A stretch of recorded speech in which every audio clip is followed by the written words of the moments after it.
I would like to welcome all of you here. This is our 13th annual Sports Car Market Insiders Seminar at Monterey. A 250 GT, a $400,000 car?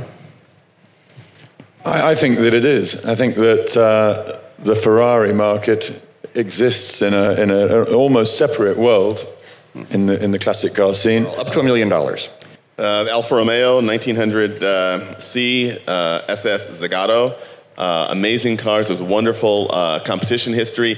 Each one of these cars tells a really remarkable story, no matter what that story might be. So it's a car with character. It's very characterful looking. I think they're amazing to drive, and they're just fun. They're modern enough so that you can actually do something with them, and yet they're vintage enough that you feel the real connection back to the great Alfas of the 30s and 20s. $10 million, or the big car. Well, Keith will be pleased that I've been very sparing with my $10 million budget. I've gone for the 1998 Porsche GT1 road car. Now, they only made 23 of these, and they were built to homologate the model for racing at Le Mans, which it went on to win. It's a great-looking car. If I look at all the sort of 993-era Porsche limited production cars, RSs and GT2s and such like, some of which are now worth as much as $1 million, I think the best-looking and most spectacular one of all has been completely forgotten.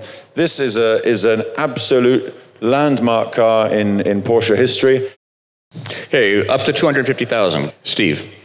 My pick being the 356 SE Cabriolet.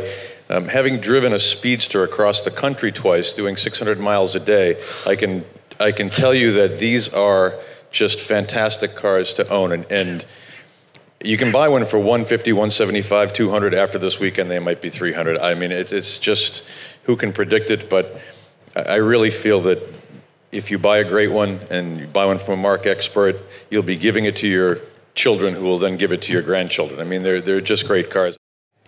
Heavily deteriorated cars actually become better documents because they are more complete. There's more things for us to look at. The more gross elements of the car are back in good nick, and they tell us something.